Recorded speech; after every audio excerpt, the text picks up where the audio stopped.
Okay bye. ಹರ್ಷ, ಒಂದ್ ನಿಮಿಷ. ನಾನ್ ನಿನ್ನ ಎಷ್ಟು ದಿವಸದಿಂದ ಫಾಲೋ ಮಾಡ್ತಿದ್ರು ನೀನ್ ಒಂದ್ ದಿವ್ಸನೂ ನನ್ ಕಡೆ ತಿರುಗಿ ನೋಡ್ಲೇ ಇಲ್ವಲ್ಲ? ನಡೆಯೋ ದಾರಿ ಸೇರೋ ಗುರಿ ಕಣ್ಮುಂದೆ ಇರುವಾಗ ಹಿಂತಿರುಗಿ ನೋಡೋ ಅವಶ್ಯಕತೆ ಇಲ್ಲ ಅಂತ ನಮ್ಮ ಅಣ್ಣ ಹೇಳಿದಾನೆ. ಹೋಗ್ಲಿ, ಪಕ್ಕದಲ್ಲಿ ಬರೋ ಜೊತೆಗಾರನಾದ್ರೂ ನೋಡ್ಬೋದಲ್ವಾ? ಆಫ್ಟರ್ ಆಲ್ ಬಾರ ಹೊರ ಕುದುರೆನೆ ಅಕ್ಕಪಕ್ಕ ನೋಡಲ್ಲ, ನಾನ್ ಯಾಕೆ ನೋಡ್ಬೇಕು? ಯಾಕೆಂದ್ರೆ ನಿನ್ನಂತ ಕುದುರೆನ್ ಪ್ರೀತಿಸೋ ನನ್ನಂತವ್ರು ಇರ್ತಾರಲ್ಲ, ಅದಕ್ಕೆ. ಅಂದ್ರೆ ನಾನ್ ನಿನ್ನ ಪ್ರೀತಿಸ್ತಾ ಇದ್ದೀನಿ, ಅದನ್ನ ಇಂಡೈರೆಕ್ಟ್ ಆಗಿ ಹೇಳ್ದೆ, ನಿನಗೆ ಅರ್ಥ ಆಗ್ಲಿಲ್ಲ. ಅದಕ್ಕೆ ನಾಚಿಕೆ ಬಿಟ್ಟು ಹೇಳ್ತಾ ಇದ್ದೀನಿ. ಐ ಲವ್ ಯು ಹರ್ಷ. ನಾನ್ ನಮ್ಮ ಅಣ್ಣನೊಂದ್ ಮಾತು ಕೇಳ್ಬೇಕು. ಅಯ್ಯೋ, ಇದ್ ನಮ್ ಸ್ವಂತ ವಿಷಯ. ನನಗೆ ನಮ್ಮ ಅಣ್ಣನೇ ಸ್ವಂತ. ನಾನ್ ನಿನ್ನ ಪ್ರೀತಿಸ್ತಾ ಇದ್ದೀನಿ. ನಾನ್ ನಮ್ಮ ಅಣ್ಣನ್ ಪೂಜಿಸ್ತಾ ಇದ್ದೀನಿ. ಏನ್ ಕೇಳಿದ್ರು ಅಣ್ಣ ಅಣ್ಣ ಅಂತ್ಯಲ್ಲ, ಅಂತದೇನಿದೆ ಅವರಲ್ಲಿ? ಪ್ರತಿಯೊಬ್ಬರ ಜೀವನದಲ್ಲೂ ಪಂಚಭೂತಗಳು ತುಂಬಿಕೊಂಡಿರ್ತವೆ. ನನ್ ಜೀವನದಲ್ಲಿ ಬೆಳಿಗ್ಗೆ ಏಳೋದ್ರಿಂದ ರಾತ್ರಿ ಮಲಗೋವರೆಗೂ ನಮ್ಮ ಅಣ್ಣನೇ ತುಂಬಿಕೊಂಡಿದ್ದಾನೆ. ಅಕಸ್ಮಾತ್ ಅವ್ರು ನಮ್ ಪ್ರೀತಿ ಒಪ್ದೆ ಬಿಡು ಅಂದ್ರೆ? ಪ್ರಾಣ ಬಿಡು ಅಂದ್ರೂ ಬಿಡ್ತೀನಿ. ಇನ್ ಈ ಪ್ರೀತಿ ಯಾವ ಮಹಾ.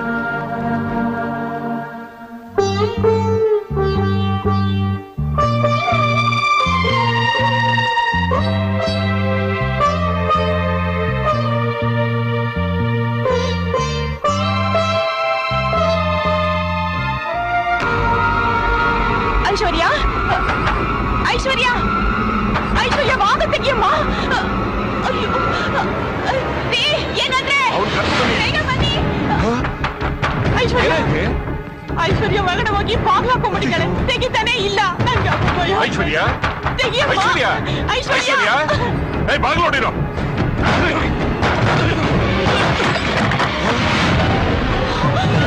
ಐಶ್ವರ್ಯ, ಐಶ್ವರ್ಯ,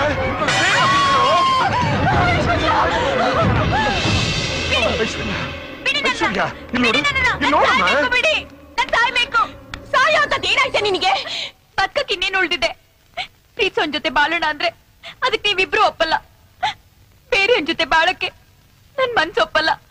ಹಾಗೆ ಇರೋಣ ಅಂದ್ರೆ ನನ್ ಮರ್ಯಾದೆನೆ ಉಳ್ದಿಲ್ವೇ? ಐಶ್ವರ್ಯ, ನಿನ್ ಮರ್ಯಾದೆಗೆ ಏನಾಯ್ತು? ನೀನ್ ನನ್ ಮಗಳಮ್ಮ. ಈಗ ಮಗಳು ಅನ್ನೋರು ನನ್ ಮಗಳು ಓಡೋಗಿದ್ದಾಳೆ ಅಂತ ಊರವ್ರ ಮುಂದೆ ಹೇಳುವಾಗ ಅವಳ ಮರ್ಯಾದೆ ಏನಾಗತ್ತೆ? ಈ ಸಮಾಜ ಏನನ್ನತ್ತೆ ಅಂತ ಸ್ವಲ್ಪನಾದ್ರೂ ಯೋಚನೆ ಮಾಡಿದ್ದೀರಾ? ನಾಳೆ ನೀವ್ ಯಾರಿಗೆ ಮದ್ವೆ ಮಾಡ್ಕೊಟ್ರು ಕಟ್ಕೊಂಡೋನು ಓಡ್ ಹೋದೋಳ್ನ ಕಟ್ಕೊಂಡೆ ಅಂತ ನನ್ನ ಜೀವನ ಪೂರ್ತಿ ಹಂಗಿಸ್ತಾನೆ ಇರ್ತಾನೆ. ಆ ಮಾತನ್ನ ಕೇಳ್ಕೊಂಡ್ ಬದುಕಿರೋ ಬದ್ಲು ನೀನ್ ಹಾಕೊಂಡ್ ಸಾಯೋದು ಒಳ್ಳೇದಲ್ವಪ್ಪ?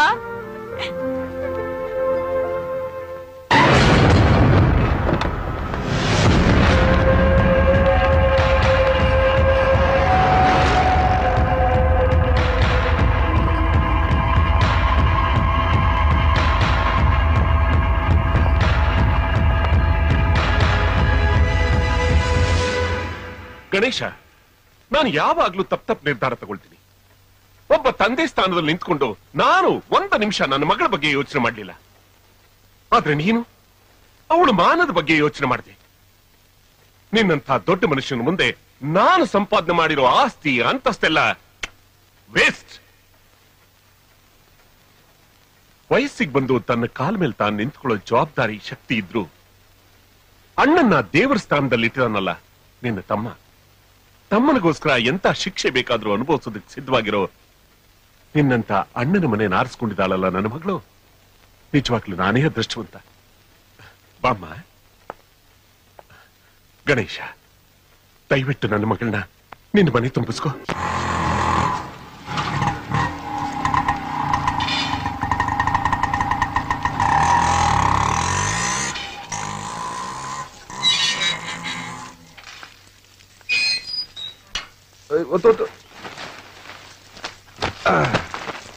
ಇವೆರಡನ್ನು ಆನಂದರಾವ್ ಸರ್ಕಲ್ ಹತ್ರ ಇರೋ ಶಿವಾನಂದ ಸ್ಟೋರ್ಸ್ ತಲುಪಿಸ್ಬಿಡಿ.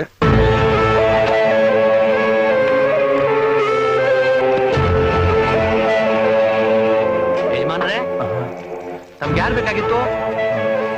ಸಿದ್ದಣ್ಣ,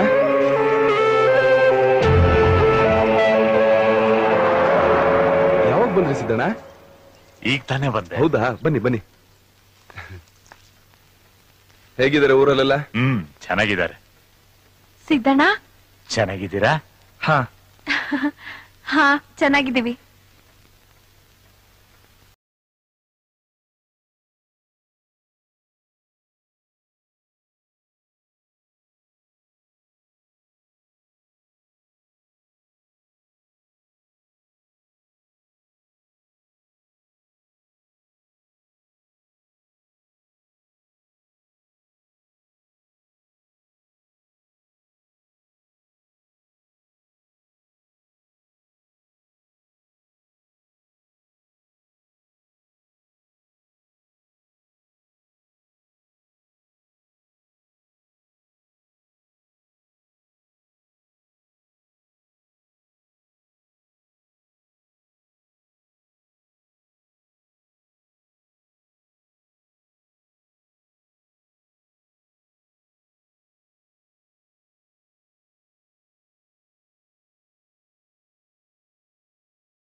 ಸಾಕವ ತಗೊಳ್ಳಿ.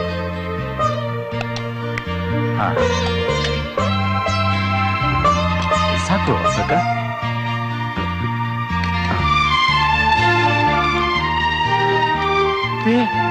ಏನಪ್ಪ ಇದೆಲ್ಲ? ಊಟ ಮಾಡಿ ಸಿದ್ದಣ್ಣ. ಅಲ್ಲ ಅದು ಊಟ ಮಾಡಿ ಊಟ ಮಾಡಿ ಊಟ ಮಾಡಿ. ಊಟ ಮಾಡಿಸಿದ್ದಣ್ಣ.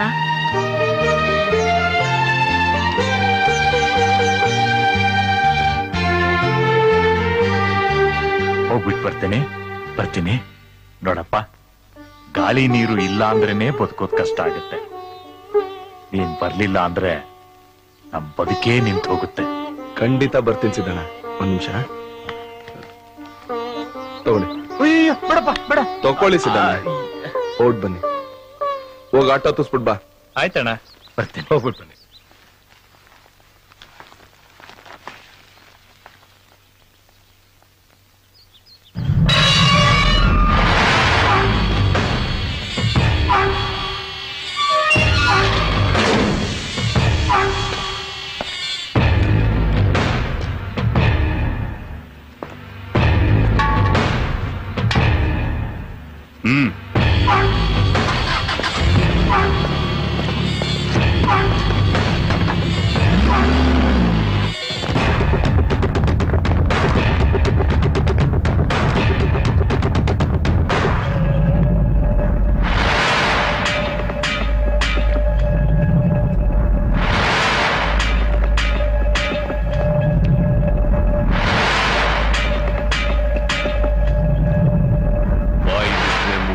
ಬಾಟ್ಲಿ ಕುಡಿತಾ ಇದ್ದ ಈ ಸಿಲಿಂಡರ್ ಸೀನ್ ತಮ್ಮನ್ನ ಯಾವನಿ ಗತಿ ಕಾಣಿಸಿದ್ದು ಯಾರು?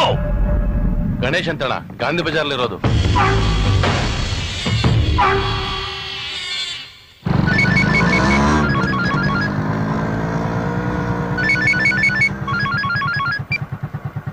ಹಲೋ ಅಣ್ಣ, ನಮ್ ಪ್ರಸನ್ನ ಮಾತಾಡ್ತಿರೋದು.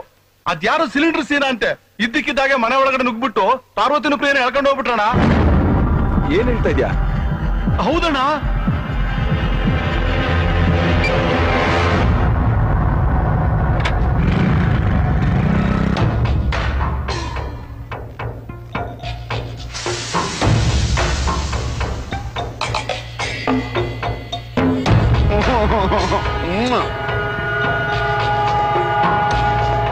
ಅಣ್ಣ, ಗಣೇಶ ಬರ್ತಾ ಇದ್ದಾನೆ.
ಸ್ಟೇಷನ್ ನಾನು ಪಾರ್ವತಿ ಮಾತಾಡ್ತಿರೋದು.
ಯಾವ ಕೆಲಸ ಮಾಡ್ಬೇಕಾದ್ರೂ ತೊಂದ್ರೆ ಆಗದೆ ಇರ್ಲಿ ಅಂತ ಮೊದ್ಲು ಪೂಜೆ ಮಾಡೋದು ಗಣೇಶನ್ಗೆ ಕಣೋ.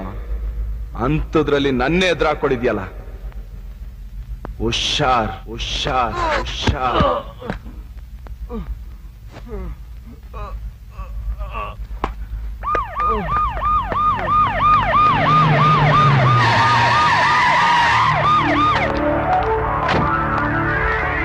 Good morning madam. ಏನೋ ಪ್ರಾಬ್ಲಮ್ ಇದೆ ಅಂತ ಫೋನ್ ಮಾಡಿದ್ರಲ್ಲ, ಏನ್ ವಿಷಯ ಮೇಡಮ್? ಅದು ನಮ್ಮಿಬ್ಬರನ್ನ ಇವರೆಲ್ಲ ಕಿಡ್ನಾಪ್ ಮಾಡಿದ್ರು. ಇವ್ರು ಬಂದ್ ಪ್ರಾಬ್ಲಮ್ ಸಾಲ್ವ್ ಮಾಡಿದ್ರು. ಫರ್ದರ್ ಆಕ್ಷನ್ ನಾವು ತಗೋತೀವಿ, ನೀವು ಹೊರಡಿ ಮೇಡಮ್. ಕಮಾನ್, ಅರೆಸ್ಟ್ ಮಾಡಿ.